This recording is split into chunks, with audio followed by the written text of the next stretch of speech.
Assalamualaikum warahmatullahi wabarakatuh. Kami dari kelompok 4 akan menjelaskan mengenai cara membuat dashboard untuk menganalisa penggunaan pupuk subsidi di Kecamatan A, Provinsi Bali. Bisnis problem atau permasalahan yang melatar belakangi diadakannya proyek ini.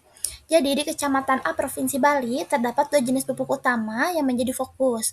Yang pertama adanya urea dan juga NPK, masing-masing mengandung keunggulannya. Yang pertama urea mengandung 46% nitrogen untuk pertumbuhan vegetatif, serta NPK yang menyediakan berbagai macam nutrisi yang seimbang untuk kesehatan tanaman secara menyeluruh. Namun, ditemukan adanya permasalahan di mana penyaluran pupuk subsidi ini dirasa belum maksimal.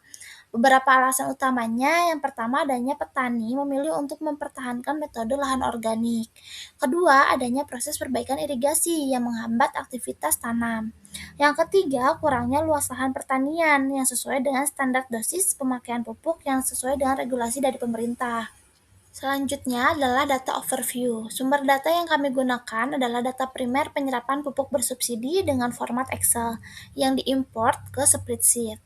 Cakupan data yang kami gunakan yaitu variabel luas lahan, jumlah pupuk urea dengan satuan kilogram, jumlah pupuk NPK dengan satuan kilogram, dan jumlah petani. Rentang waktu yang digunakan yaitu 3 tahun, dari 2023 sampai dengan 2025. Berikut adalah tampilan dashboard kelompok kami, di mana yang dijadikan KPI dalam dashboard kami yaitu yang pertama jumlah desa. Untuk menampilkan total desa yang teridentifikasi memiliki alokasi dan realisasi penyerapan pupuk bersubsidi dalam periode tahun 2023 sampai 2025, menunjukkan luas cakupan geografis penyaluran pupuk.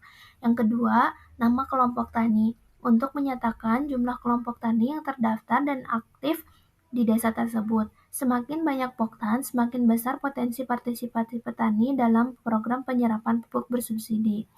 Yang ketiga, nama petani merupakan basis untuk mengukur keterlibatan atau partisipasi masyarakat dalam kegiatan pertanian. Total petani individu yang telah terdaftar dalam sistem dan yang telah melakukan penebusan pupuk bersubsidi. Yang keempat, luas lahan. Akan ditampilkan rata-rata luas lahan yang diusahakan per petani untuk membantu mengevaluasi apakah rata-rata luas lahan cukup produktif atau perlu peningkatan efisiensi dan diversifikasi usaha tani. Yang kelima, rata-rata pupuk NPK yang digunakan per petani atau lahan dalam satuan kilogram untuk mengukur efisiensi dan kepatuhan penggunaan pupuk. Perbandingan angka ini dengan dosis anjuran akan menunjukkan apakah petani menggunakan pupuk sesuai rekomendasi. Yang keenam, rata-rata pupuk urea yang digunakan per petani atau lahan dalam satuan kilogram per hektar. KPI ini penting untuk mengontrol dan mengoptimalkan input agar tidak terjadi overuse maupun underuse. Dan selanjutnya, filter yang digunakan dalam dashboard kelompok kami yaitu tahun, di mana dalam rentan waktu tahun 2023 sampai tahun 2025. Dan selanjutnya, filter nama desa dan juga filter dari kelompok tani. Dalam dashboard kami terdapat 4 diagram visualisasi yang digunakan. Yang pertama yaitu diagram garis line chart. Diagram ini digunakan untuk menampilkan tren data dari waktu ke waktu. Untuk memvisualisasikan tren penyerapan bulanan atau kumulatif pupuk NPK dan urea per tahun selama tahun 2023 sampai tahun 2025. Diagram ini untuk melihat apakah penyerapan pupuk meningkat, menurun, atau stabil di bulan-bulan tertentu, dan juga untuk membandingkan tren penyerapan pupuk urea dari waktu ke waktu. Yang kedua, diagram batang atau bar chart. Visualisasi ini untuk membandingkan nilai kategori secara langsung, sehingga lebih mudah melihat tahun mana yang memiliki penyerapan pupuk NPK dan urea tertinggi. Dan diagram ini diharapkan dapat mengidentifikasi daerah mana yang memiliki penyerapan pupuk paling tinggi dan paling rendah, dan seberapa besar selisih antara realisasi dan target alokasi pupuk. Yang ketiga, yaitu diagram lingkaran pie chart. Diagram ini digunakan untuk menunjukkan proporsi penyerapan satu jenis pupuk. Contohnya, presentasi NPK terhadap total penyerapan NPK dan urea. atau proporsi penyerapan di suatu wilayah tertentu terhadap total penyerapan daerah. Dan yang terakhir yaitu diagram garis juga, di mana tidak beda jauh dengan diagram yang pertama. Hanya saja untuk diagram yang keempat ini untuk mengukur dan menilai kesesuaian dari penggunaan pupuk urea dari masing-masing petani. Untuk halaman kedua di dashboard ditampilkan peta geografis untuk penyebaran pupuk urea. Jadi dapat dilihat untuk penyebarannya di daerah Kecamatan A, Provinsi Bali. Key insight, tren penyerapan tahunan atau di sini menggunakan line dan bar chart melalui diagram garis, tim dapat mengidentifikasi pola musiman penyerapan pupuk.